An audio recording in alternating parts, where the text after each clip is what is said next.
이현성 교수님 감사. Thank you, Professor Lee, for the kind introduction. Good morning.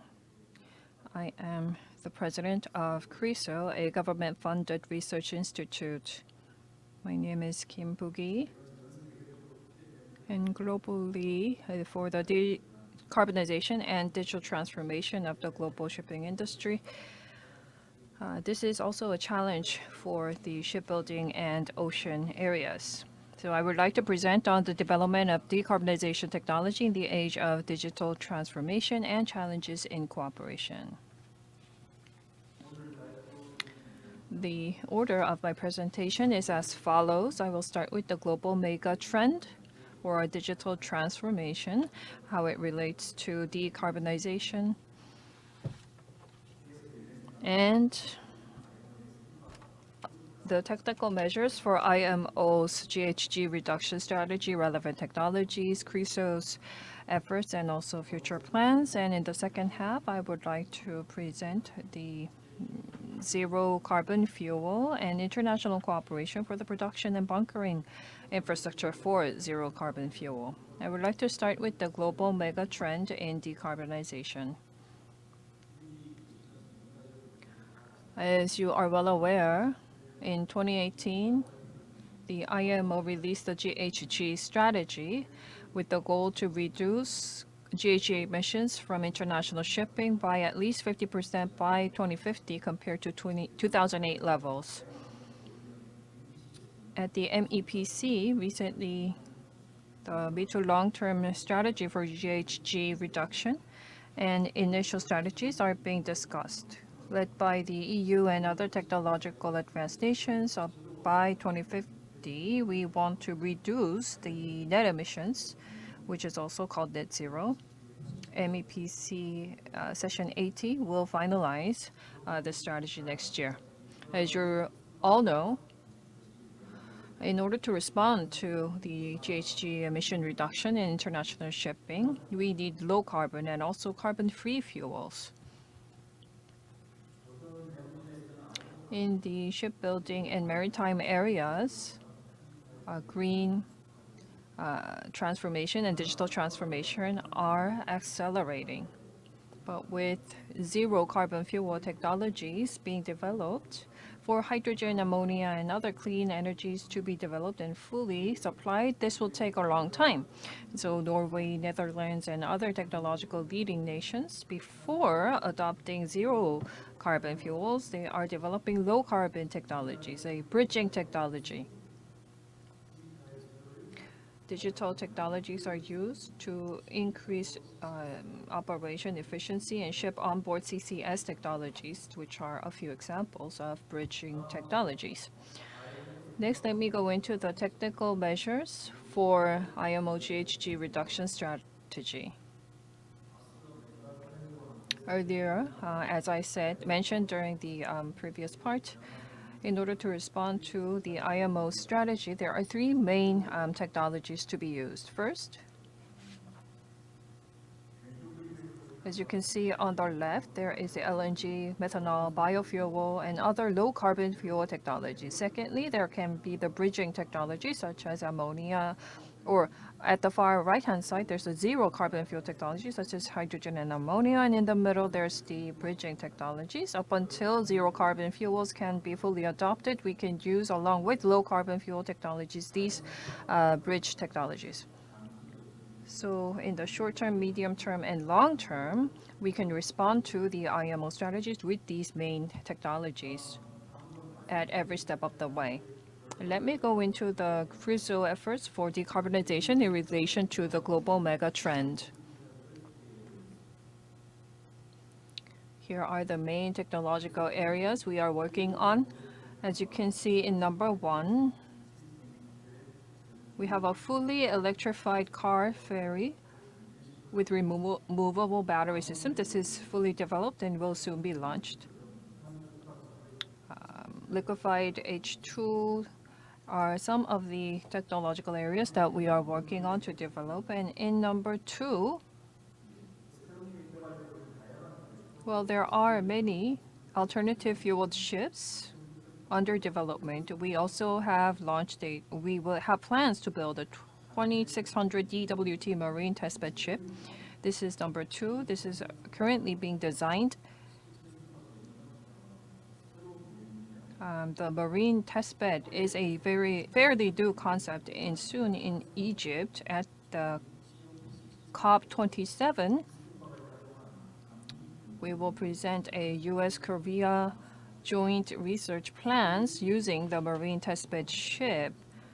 And this is being designed. It has not been built yet, but many countries are showing interest, and we plan to engage in joint research. And also, we are developing an independent low carbon fuel and green H2 development platforms. The fully electrified car ferry has a removable battery, not an embedded battery. So the battery will go onto the truck, and the truck will replace the battery if they are fully discharged. This is because unlike US, North America, or EU, we have a very strong tidal power, and we have a long coast. So the batteries, if they are attached to the ship, can be harmed. And so we have been adopting this very world's first concept of removable battery system. This is a slide that you saw earlier. During the first presentation, we will continue to work towards decarbonization. And by 2050, we have a full roadmap in place. In the medium term, ship onboard CCS technology, data network AI-based operation optimization will be used to reduce carbon intensity by 40%.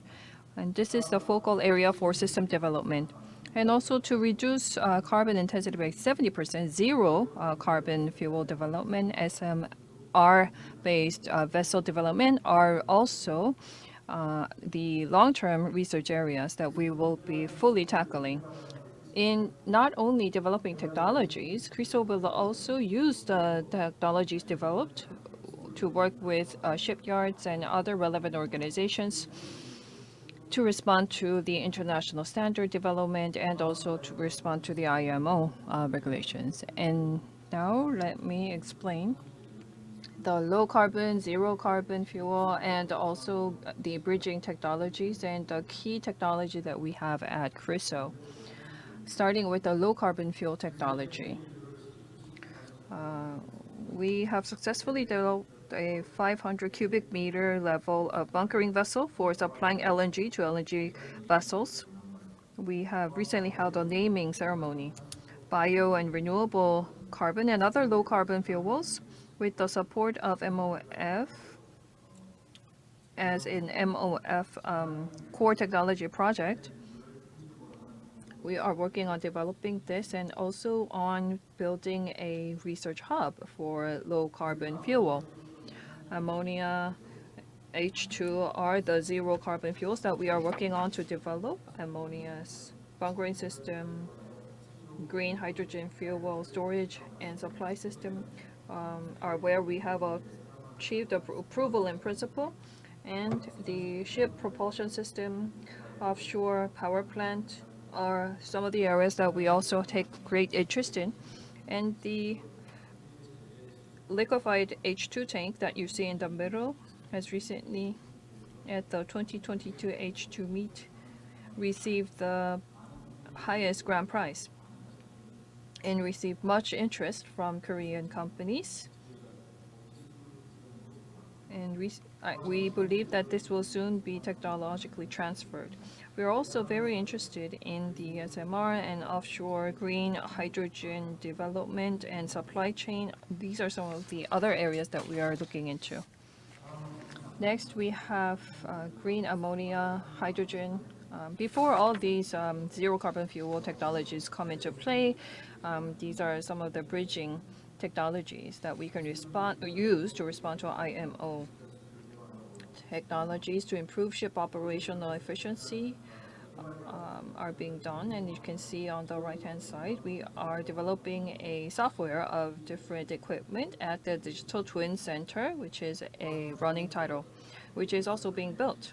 And on the board, we want to liquefy CO2 and store it on ship as an onboard CCS. This will be going through a demonstration next year. Biofouling issues and other pollutants that attach to the ship need to be removed, and we are looking into the relevant technologies. And we are also looking at how to reduce GHG. Lastly, for international cooperation on production and bunkering infrastructure of zero carbon fuel. The zero carbon, low carbon fuels and bridging technologies, for them to be commercialized on ship, we need a full development of production and bunkering infrastructure for zero carbon fuel. Zero carbon fuel with the highest level of advanced technology is ammonia. DNV will have in 2025, around 2025, they predict that the first demonstration for ammonia to take place. But green ammonia production and bunkering infrastructure will take a long period of time. Globally, total amount of ammonia production is 185 million tons, but each country develops their own for their own consumption. And only 18 million tons are globally traded. For ammonia to be used as a full-fledged vessel fuel, we need much more production of ammonia, and therefore this needs a bunkering infrastructure and production infrastructure as well as supply chains. IMO MEPCS is looking into the life cycle system for ship fuel. This means that ammonia and hydrogen and other zero carbon fuel production should come from renewable energy sources. Along with the fuel propulsion system development, key zero carbon fuels will need to be developed and supplied globally through a global supply chain. Governments, shipbuilders, research institutes, ship owners and classes, and international organizations must together work towards that end.